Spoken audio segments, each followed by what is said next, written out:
చూడండి, కొలస్సలకు రాసిన పత్రిక 4వ అధ్యాయము 5వ వచనం. కొలస్సలకు రాసిన పత్రిక. సమయం పోనివ్వక సద్వినియోగము చేసుకొనుచు సంఘమును ప్రభువును గణపరచడం అంటే ఏంటి? ప్రభువును గణపరచడం అంటే ఏంటి అంటే ప్రభు ఇచ్చిన సమయాన్ని పోగొట్టుకోకూడదు. మందస్సము ప్రభు అయిన యేసుక్రీస్తు వారికి సాదృశ్యంగా ఉంటే ఆ మందస్సము ప్రభు అయిన యేసుక్రీస్తు వారి సన్నిధి కూడా సాదృశ్యంగా ఉంది. ఓబేదు ఎదోము 3 నెలలే ఉంది. ఆ మందస్సము 3 నెలల్లో ఉన్నప్పుడు మందసం అంటే ఆ మందసాన్ని బట్టి చాలామంది మందసాన్ని బట్టి దేవుడు ఓబేదు ఎదోము యొక్క 2 పేర్లు అవి. ఇప్పుడు ఫ్యాషన్ అయిపోయింది కదా, 2 పేర్లు పెట్టుకోవడం ఫ్యాషన్ అయింది. నిజమే, 2 పేర్లు పెట్టిన బైబిల్లో చాలామంది ఉన్నారు కాబట్టి అట్లా పెట్టుకోవడం కూడా మంచిదే. కాబట్టి ఓబేదు ఎదోము ఏం చేస్తాడు, తన ఇంట్లో మందసం ఉన్న కారణం చేత తనని ఆశ్రయించబడుతూ వచ్చింది. అది మరి బాగానే ఉంది. ఫిలిస్తీన్ల దగ్గర కూడా మందసం ఉంది కదా, మరి వాళ్ళు ఎందుకు ఆశ్రయించబడలేదు? అసలు ఫిలిస్తీన్లు మందసాన్ని ఎందుకు తరచుగా ఫిలిస్తీన్లు మందసాన్ని ఎత్తుకొని పోవడానికి ట్రై చేస్తూ వస్తారు. ఇశ్రాయేల్ మధ్యలో ఉన్నటువంటి మందసాన్ని పాడు చేయడానికి కాదండి. ఫిలిస్తీన్లు మందసాన్ని తీసుకొని పోతుంది మందసాన్ని నష్టం చేయడానికి కాదు, దాన్ని లేకపోతే ఇంకోటి చేయడం కాదు. మందసం యొక్క ప్రాముఖ్యత ఫిలిస్తీన్లకు కూడా తెలుసు. ఏం చేస్తూ వచ్చారంటే మందసము ఇశ్రాయేల్ మధ్యలో ఉన్నది కాబట్టి ఇశ్రాయేల్ ఆశ్రయించబడుతూ వస్తున్నారు. మందసము ఇశ్రాయేల్ మధ్యలో ఉన్నది కాబట్టి వారికి విజయం కలుగుతుంది. కాబట్టి వారి మధ్యలో ఎందుకు ఉండాలి మందసం? మనం దొంగిలించి తీసుకొని పోదాము. మందసం మన మధ్యలో ఉంటే మనకు ఆశీర్వాదము, మన జీవితాలు దివ్యంగా ఉంటవి, మనకి శత్రువుల పైన విజయం కలుగుతుంది. కాబట్టి ఈ ఇశ్రాయేల్ ఇంతగా ఆశ్రయించబడడానికి, ఇంతగా విజయం పొందడానికి కారణం ఈ మందసం అని చెప్పేసి తరచుగా ఫిలిస్తీన్లు ఏం చేస్తూ వచ్చి మందసాన్ని తీసుకొచ్చారు. దాన్ని మందసాన్ని ఎలా గౌరవించాలో ఫిలిస్తీన్లకు తెలియదు. ఒకవేళ ఫిలిస్తీన్లకు తెలిస్తే నిశ్చయంగా దేవుడు ఫిలిస్తీన్లను ఆశ్రయించుండేవాడు. కానీ ఫిలిస్తీన్లకు తెలియదు. తీసుకెళ్లారు కానీ సూపర్స్టిట్యూషన్స్ ఉంటాయి కొందరికి, అంటే మూఢనమ్మకాలు. మేము దేవుని ఇంట్లో ఏదైనా చేపలు చుడితే, చేపలు చేస్తే, మందిరం ఊడిస్తే, ఆ పని చేస్తే, ఈ పని చేస్తే దేవుడు ఆశీర్వదిస్తాడని సెంటిమెంటల్ ఫీలింగ్స్ ఉంటవి. నథింగ్, ఏది పని చేయదు. వారి తృప్తికి చేస్తుంటారు. ఏం సెంటిమెంట్లు ఏం పనికిరావు. నువ్వు ఎంతగా దేవుణ్ణి గణపరుస్తూ వస్తున్నావు, ఎంత కేర్ తీసుకుంటూ వస్తున్నావు. వారు సరైన కేర్ తీసుకోవాలా. ఎక్కడ తీసుకెళ్లారు?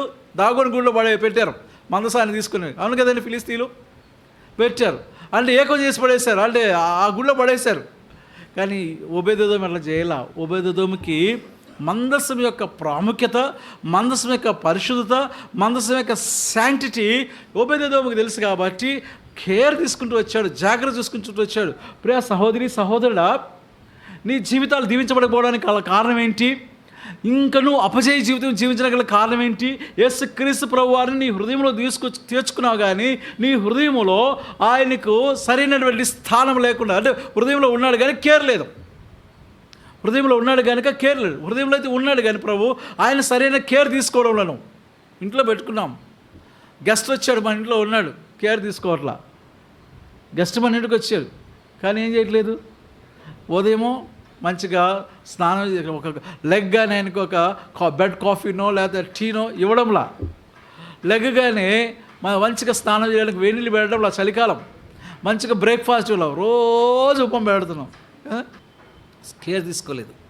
వాళ్ళు కేర్ తీసుకోలేదు.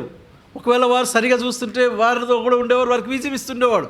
కానీ వారు కేర్ తీసుకోలేదు. దాగోని గుడిలో పడేశారు ఆ మనసాన్ని. ఈయన కేర్ తీసుకుంటూ వచ్చాడు, అది చూస్తూ వచ్చాడు. అసలు ఓబేదెదోము ఇంటికి వెళ్ళడమైనా లేకపోతే ఫిలిస్తీన్ల దేశానికి వెళ్ళడమైనా దాని అర్థం ఏంటి? నన్ను ఒక ఆయన అన్నాడు, నేను నా వర్తమానం ఇచ్చిన తర్వాత నా దగ్గరకు ఎక్కడుండాలా? మనసు ఎక్కడుండాలి?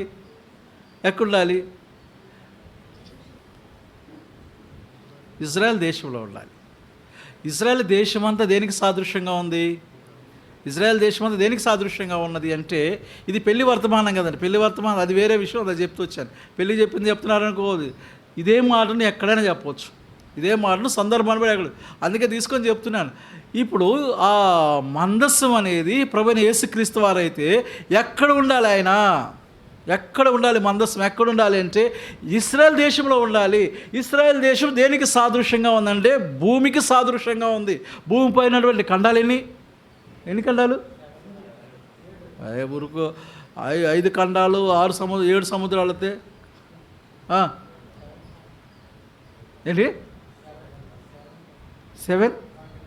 7 కాంటినెంట్సా? సముద్రాలు ఎన్ని?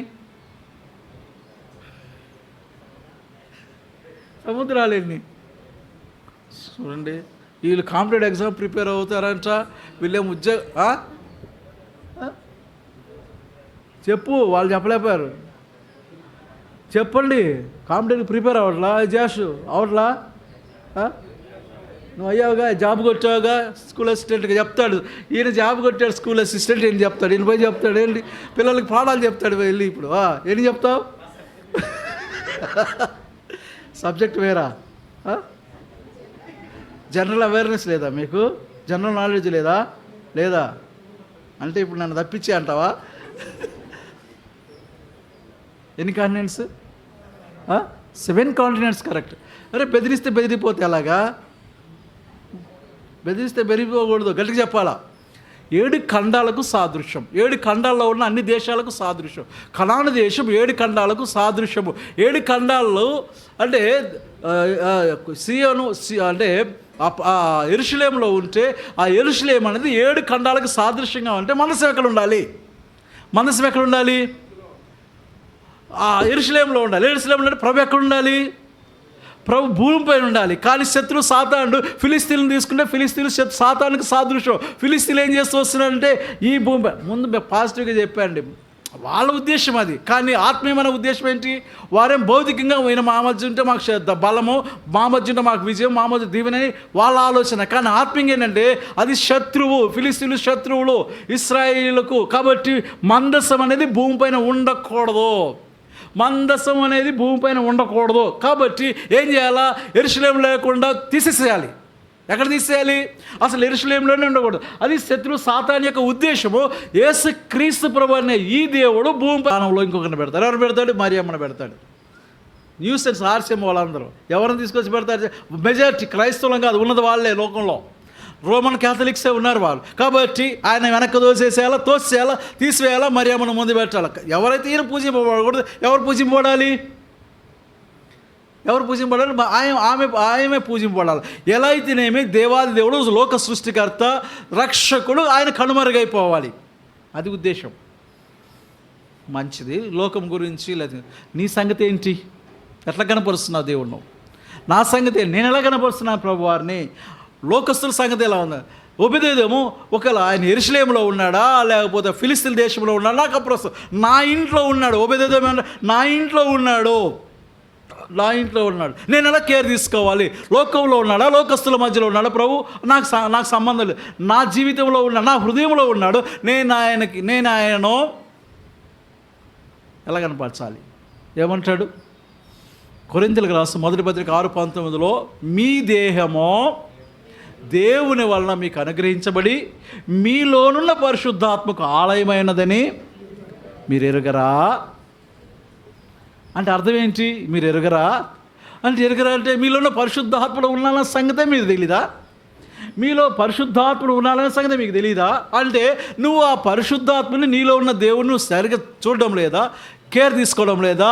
మర్యాద చేయట్లేదా? మన్నన చేయడం లేదా? జాగ్రత్త వహించట్లేదా? నీలో ఉన్న పరిశుద్ధాత్ముని విషయమై నువ్వు శ్రద్ధ లేనివాడిగా ఉన్నావా, శ్రద్ధ లేని దానివిగా ఉన్నావా అని ప్రశ్నిస్తున్నట్టుగా లేదా?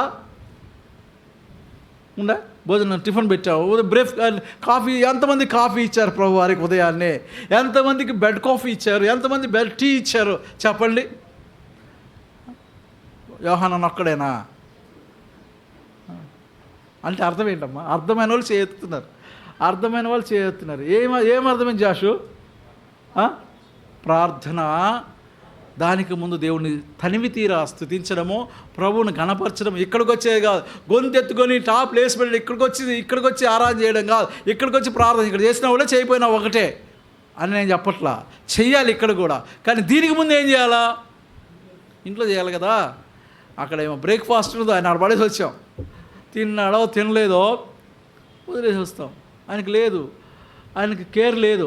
ఇట్లా నీ జీవితంలో ప్రభు కేర్ చేస్తున్నామా? ప్రభుని కేర్ తీసుకుంటూ వస్తున్నామా? మీ దేహము మీ దేవుడు మీకు అనుగ్రహించబడినదై మీలోనున్న పరిశుద్ధాత్మక ఆలయమైనదని మీరు ఎరుగరా? ఆలయమని మీరు ఎరుగరా? అది కాబట్టి అతని శ్రమలో నేను అతన్ని విడిపించి నేను అతనిని ఘనపరచెదను. అంతేనా? అదేనా చదువుకుంటున్నాం మనం? ఏం మాట చదువుకుంటున్నాం మనం? ఏం చదువుతున్నాము? 15వ వచనం, నేను అతనికి ఉత్తరం ఇచ్చేదను, అతని విడిపించి అతని గొప్ప చేసేదను. దావీదు వాస్తవానికి ఎడ్ల బండి పైన తీసుకొని రాకూడదండి. ఎడ్ల బండి పైన తీసుకొని రాకూడదు. దేనిని? మందసాన్ని ఎడ్ల బండి పైన తీసుకొని రాకూడదు. ఏం చేస్తూ వచ్చారు? ఎడ్ల బండి పైన తీసుకొచ్చారు. సరే, తీసుకొని రాకూడదు, తీసుకొచ్చారు. ఎలా మందసాన్ని ఎలా మోయాలా? యాజకులు మాత్రమే మోయాలి. కానీ ఎడ్ల బండి పైన ఎద్దులు మోసుకొని రాకూడదు. సరే, అది పొరపాటు జరిగింది. అయితే ఎడ్ల యొక్క స్వభావం చూస్తూ వస్తే పాలిచ్చు ఏంటవి? పాడి ఆవులు. పాడి ఆవులు అంటే పాడి ఆవులకి వాటికి ఏముంటవి? పిల్లలు ఉంటాయి. పాడి ఆవుల్ని బండ్లు గట్టి పంపిస్తే పిల్లల్ని విడిచిపెట్టాలి. వచ్చిన తర్వాత ఏమవ్వాలి? ఇవి ఏమవ్వాలి? చదివారా? చదవలేదా? ఏమవుతాయి తమ్ముడు? తలయిల్లు అంటే అలాగా 6వ అధ్యాయం సమూయేలు గ్రంథం ఎప్పుడు చదవలేదా? చదివామా లేదా? చదివితే ఆ ఎడ్లు పాలిచ్చావులు ఏమవుతాయి? మోసిన తర్వాత వధించబడతాయి. మందసము మోస్తున్నటువంటి వ్యక్తి దేవుని గణపరచడం అంటే ఏంటంటే మొట్టమొదట పిల్లలున్నవి. పాడి అంటే పిల్లలున్నవి. అంటే ఆ పాడి ఆవులకి పిల్లలు ఉన్నాయి. 2 పాడి ఆవులు 2 ఆవులకి పిల్లలు ఉన్నాయి అని అర్థం. అంటే శ్రద్ధ ఎవరిపైన లేదు? తన కడుపున పుట్టిన పిల్లలపై శ్రద్ధ లేదు. మరి శ్రద్ధ దేనిపైన ఉందంటే మందసాన్ని మోసే దానిపైనే శ్రద్ధ ఉన్నది పాడి ఆవులకు. మందసం మోసే దాని మీదే శ్రద్ధ ఉంది పాడి ఆవులకు, పిల్లలపైన లేదు. ఎవడైనానో 16వ అధ్యాయంలో ఒక మాట 27వ వచనంలో మత్తయి సువార్తలో, ఎవడైనానో నన్ను వెంబడింపగోరిన ఎడల వైద్యాలలో తను తాను ఉపేక్షించుకున్న వాళ్ళను, తర్వాత తల్లిని తండ్రిని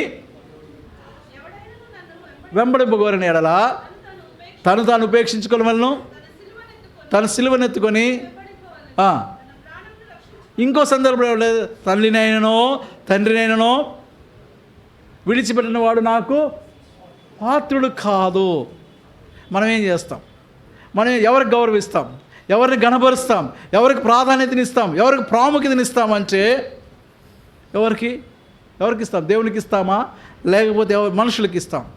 అది మన తల్లి కావచ్చు, తండ్రి కావచ్చు, బిడ్డలు కావచ్చు, ఇంకెవరైనా కావచ్చు, వారికి ప్రాముఖ్యతనిస్తూ వస్తుంటాం మన జీవితాల్లో. ప్రభు అలా వారికి మనసిస్తూ వచ్చి కాలేబు దగ్గరకు వచ్చి ఏమంటది చెప్పండి. ఏమంటది? ఒకటి అడుగుతుంది, కోరికతో వచ్చింది. చదవండి బ్రదర్. 2 పుస్తకాల్లో ఉంది ఆ మాట. 2 పుస్తకాల్లో ఉంటుంది. యెహోషువ గ్రంథంలోను, న్యాయాధిపతుల గ్రంథంలోను. దేవుని వాక్యం వినండి. నాకు దక్షిణ భూమి ఇచ్చినావో నీటి మడుగులను కూడా నాకు దయచేయము అంట. ఏమన్నా పెళ్లి చేసేయగానే ఎవరి పక్షం వహించేసింది చెప్పండి? పెళ్లి చేయగానే అక్ష ఎవరి పక్షం వహించేసింది? భర్త. అక్ష యొక్క భర్త ఎవరు? ఒత్నీయేలు. ఇప్పుడు ఎవరి పక్షం ఉండాలి? అర్థం కావట్లేదమ్మా వర్తమానం నేను చెప్పేది. మరి మౌనంగా ఉంటున్నారేంటి? కాలేబు తన కుమార్తె అయిన అక్సాని ఒత్నీయేలుకి ఇచ్చి పెళ్లి చేశాడు. ఒత్నీయేలు పెళ్లికి చేయడమే ఇంకా అక్కడ ఒక మాట చేసింది. ఏం చేసిందంటే తన భర్తను ప్రేరేపిస్తూ ఉంది. అది చదవండి. ఆమె తన పెనిమిటి ఇంట ప్రవేశించినప్పుడు తన తండ్రిని ఎవరండి అసలు ఎవరు చేస్తారు ఈ పనులు చెప్పండి? పెళ్లి చేసావనుకో అమ్మా, ఎవరు చేస్తారు? పెళ్లి చేస్తే ఎవరు చేస్తారు? మీ నాన్నని కట్నం అడుగు. మీ నాన్నకి ఆ రోజు నా పెళ్ళికి ముందు ఇంత ఇస్తా అన్నాడు, పోయి అడుగు అని ఎవరు చేస్తారు? ఎవరు చేస్తారు? భర్త కదా చేయాలి. ఏమని? కట్నం అడుగు. లేదా భర్త కాకపోతే భర్తకి భార్య మీద ప్రేమ ఉంటే ఎవరు సతాయిస్తారు తమ్ముడు? అత్త. భర్త లేకపోతే అత్త మామూలు లేదా భర్త వాళ్ళు కదా. మీ నాన్న దగ్గర పో, కట్నం ఇస్తా అన్నాడు, ఇవ్వలేదు, అడుగుపో అంటారు కదా. కానీ ఇక్కడ గమనించారా? మీరు చాలా జాగ్రత్తగా ఆలోచించండి. ఎవరెవరిని ప్రేరేపిస్తూ వస్తున్నారు? ఎవరిని ప్రేరేపిస్తూ వస్తున్నారు? మళ్ళీ చదవండి.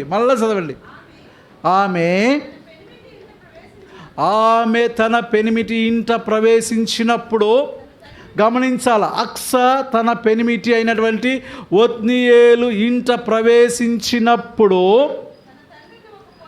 తన తండ్రిని ఒక పొలము అడుగుటకు ప్రేరేపించడం అంటే ఎంకరేజ్ చేస్తుంది. ఎవరు? అక్స చేస్తుంది. ఒత్నీయేలు చేయడంలా, మీ నాన్న పోయి ఒక పొలం అడుగుపోని ఒత్నీయేలు పొలంతో చేయడంలా భర్తని ప్రేరేపిస్తుంది. మా నాన్న దగ్గరికి పో, మా నాన్నకి చాలా అంటే నాకు తెలుసు, ఏమకు తెలుసు, ఆయనకేం తెలుసు? ఎవరికి? ఒత్నీయేలకి ఏం తెలుసు? ఎవరికి తెలుసు? అక్సాకి తెలుసు. వాళ్ళ నాన్నకి ఎన్ని పొలాలు ఉన్నాయి, ఎన్ని ఎకరాలు ఉన్నాయి, ఎన్ని భూములు ఉన్నాయి, అన్ని ఎవరికి తెలుసు? నీకు తెలియదు, కానీ మా నాన్న దగ్గర ఎంత వస్తుందో నాకు తెలుసు. పో, వెళ్ళి మా నాన్నే పొలం అడుగుపో అంటుంది. ఉంటారా లోకంలో ఎవరైనా ఇట్లాంటి వాళ్ళు? అందుకని అన్నాడు దావీదు ఎవరితో? యోనాతానా, నీ ప్రేమ స్త్రీలు చూపు ప్రేమ కంటే అధికమైనది అంటాడు. ఏంటి స్త్రీలు చూపు ప్రేమ అంటే? పెళ్లి చేయగానే ఏం చేస్తారంట?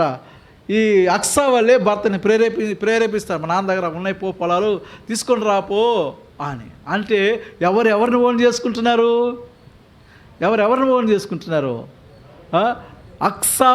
అక్స భర్తను ఓన్ చేసుకుంటుంది, తండ్రిని విడిచిపెట్టేసింది. అది కదా పాడిచ్చాం సత్యన్న. కుమారి ఆలకించు, కుమారి చెవియొగ్గుము, నీవాలోచించి కుమారి వచ్చాడు. విడువుము నీదు మరువుము నీదు తండ్రి ఇంటిని, మరువుము నీ స్వంత జనములు, కుమారి ఆలకించు. ఏమంటాడు? మనమేం చెప్తున్నాం? కుమారి ఆలకించు, కుమారి చెవియొగ్గుము, మరువుము నీ తండ్రి నింటిను. కాబట్టి వివాహమైనటువంటి ప్రతి ఆడపిల్ల తండ్రినింటిని మర్చిపోవాలి. విడిచిపెట్టకనే సమస్యలు, మర్చిపోకనే సమస్యలు. ఇది పెళ్లి వర్తమానమే. కానీ నేను పెళ్లి వర్తమానం అక్స గురించి మాట్లాడుతూ వస్తున్నా. ఎక్కడెక్కడ తిరిగి వచ్చినా కూడా అక్కడికే వస్తాం మనం. గమనించండి, భర్త దగ్గరికి వచ్చి ఒత్నీయేలు దగ్గరికి వచ్చేసి ఏమంటుందంటే, మా నాన్న పల్లపు భూములు ఇచ్చాడు, ఇప్పుడు ఏం కావాలి మనకంటే నీటి మడుగులు, నెదర్లాండ్స్ కావాలి. సో ఎంకరేజ్ చేస్తుంది. Go and ask my father has so many lands, he has in Netherlands, go and ask. అవి ఆ పొలాల్లో స్ప్రింగ్స్ ఉన్నాయి, వాటర్ స్ప్రింగ్స్ ఉన్నాయి కనుక వెడుగు, అది సస్యశ్యామలంగా ఉంటుంది అని అడుగుతూ వస్తుంది. ఏంటిది అర్థం? అర్థం ఏంటి? అక్స అడిగినటువంటి పల్లపు భూములేంటి? తండ్రిని అడిగినటువంటి ఏంటంటే, ప్రియ సహోదరి సహోదరుడా, కాలేబు యొక్క ఆస్తులు ఎన్ని ఉన్నాయో మనకు తెలియదు, అక్సాకు తెలుసు. లేక మరి ఒత్నీయేలుకి కాలేబుకి ఎంత ఆస్తుందో తెలీదు. కాలేబుని మించినటువంటి వాడు, పరమ తండ్రి, శ్రీమంతుడైనటువంటి దేవుడు మనం సేవించే దేవుడు, మన రక్షకుడు, మన విమోచకుడు, నిత్యము ఆయన్ను కొలుస్తున్నటువంటి, సేవిస్తున్నటువంటి, పూజిస్తున్నటువంటి ఆ దేవాది దేవుడు కాలేబు కంటే గొప్పవాడు. శ్రీమంతుడు, భూమియు దాని సంపూర్ణతయు నావే అన్నటువంటి వాడు కనుక అక్సాకు తెలుసు. కాబట్టి ప్రియ సహోదరి సహోదరు, మనకందరికీ తెలుసు, మన దేవుని యొక్క స్థితి తెలుసు, దేవుని యొక్క ఐశ్వర్యం తెలుసు, యేసుక్రీస్తు ప్రభువారి యొక్క సంపద అంతా మనకు తెలుసు. ఏమడగాలి? అందులో ఏమడుగుతూ వస్తుందంటే నీటి మడుగులు. ఒకటి పరిశుద్ధాత్మకు సాదృశ్యమో, నీటి మడుగులు దేవుని సన్నిధికి సాదృశ్యము, మందసానికి సాదృశ్యము. కాబట్టి అక్స ఇప్పుడు అడిగింది సరైనదా కాదా చెప్పండి? అక్స అడిగింది సరైనదా కాదా? అక్స అడిగింది ఆత్మ సంబంధమైనది. ప్రభు అయిన దేవుడు మనకు రాయించినది ఏంటంటే అక్స అడిగినది ఆత్మ సంబంధమైనది. అంటే ఏమంటారు, figuratively it is spiritual blessing. పరిశుద్ధాత్మ, నీటి మడుగులు పరిశుద్ధాత్మకు సాదృశ్యము. మనకు ఆల్రెడీ పరిశుద్ధాత్మను దేవుడు ఈవిగా ఇచ్చాడు, వరముగా ఇస్తూ వచ్చాడు. But are we taking care of that Netherlands? మనకిచ్చి ఇవ్వబడినటువంటి ఆ పల్లపు మడుగుల విషయమై, పల్లపు భూమి విషయమై శ్రద్ధ కలిగిన వారంగా ఉంటున్నామా? ఓబేదెదోము యొక్క ఇంట్లో మందసం ఉన్న రీతిగా ఆ మందసాన్ని జాగ్రత్త వహిస్తూ వస్తున్నామా? మందసంతో సహవాసం కలిగి ఉంటున్నామా? మందతో స్నేహం చేస్తూ వస్తున్నామా? 1 కొరింథీయులకు రాస్తూ 1వ పత్రిక 1:9 అంటాడు, యేసుక్రీస్తు అను ప్రియ రక్షకుని సహవాసములకు పిలిచిన వాడు అంటాడు. కాబట్టి we are all called to have the fellowship with Christ Jesus our saviour. ఆయన యొక్క సహవాసమునకు రావడం ద్వారా మనము శ్రీమంతులంగా చేయబడుతూ వస్తాం, ఐశ్వర్యవంతులముగా చేయబడుతూ వస్తాం. అట్లా మనం అనుభవించినప్పుడు ప్రభు మనల్ని ఘనపరచడానికి ఏ ఆటంకమును కూడా ఉన్న ప్రతి ఆటంకాన్ని తీసివేయగలడు. అర్థమైంది అనుకుంటాను నేను చెప్పినటువంటి మాట, అర్థమైంది కదండి? కాబట్టి దేవుని ఘనపరచడం అంటే ఆయన సన్నిధిని అనుభవించడం. దేవుని ఘనపరచడం అంటే, దేవుని ప్రేమించడం అంటే ఆయనను ఘనపరచడం. ఆయన మనల్ని ఘనపరిచావు. నన్ను ఘనపరచు వానిని ముందు మనం ఆయన ఘనపరచడం నేర్చుకుంటే తర్వాత ఆయన మనల్ని ఏం చేస్తాడంట? ఆయన మనల్ని ఘనపరిచేవాడుగా ఉంటాడు. కాబట్టి ఆయన సన్నిధిని కోల్పోకుండా ఉన్నట్లుగా మనము మన జీవితాలను జాగ్రత్త వహించే వారంగా ఉన్నాం. మన జీవితాల్లో మనం చాలా జాగ్రత్తగా ఉందాం. దేవుని యొక్క సన్నిధిని అయ్యో చాలామంది వారి యొక్క ఆత్మ సంబంధమైన జీవితాన్ని విషయంలో నిర్లక్ష్యం కలిగిన వారుగా ఉంటున్నారు. ప్రార్థన మర్చిపోయేవారుగా ఉన్నారు, వాక్య ధ్యానం మర్చిపోయిన వారుగా ఉన్నారు, విశ్వాస జీవితం మర్చిపోయిన వారుగా ఉన్నారు. మందిరానికి వస్తే ఇంకొకరికి సమయం ఇవ్వకుండా ప్రార్థన చేయడము, ఇంకొకరికి సమయం ఇవ్వకుండా ఆరాధన చేయడము, ఇంకొకరికి ఇది లేకుండా చక్కదిద్దుకోకుండా బలలో క్రమంగా అలవాటుగా మారిపోతూ వస్తున్నాయి. దేవుడు ఇష్టపడ్డావు. అందుకనే మన జీవితాల్లో నువ్వు ఇంత చేస్తూ కూడా ప్రార్థన చేస్తూ ఆరాధన చేస్తూ బలలో పాల్పోతూ నువ్వు దీవించబడలేకపోతున్నావు అంటే కారణం ఏంటంటే నీలో ఏదో లోపం ఉన్నదని అర్థం. సాక్ష్యం చెప్తుంది, నీ జీవితం సాక్ష్యం చెప్తా ఉంది. నువ్వు ఎలా ఉన్నావు అనేది నీ జీవితం సాక్ష్యం చెప్తా ఉంది. కాబట్టి ప్రియ సహోదరి మనం పరీక్ష చేసుకుందాం. ప్రభు యొక్క బలలో పాల్పొందడానికి చేరొచ్చిన మన జీవితాల్లో మనమే పరీక్ష చేసుకున్నట్లుగా ఆయన యొక్క రక్తమాంసంలో మనము పాల్పొందే వారంగా ఉందాం.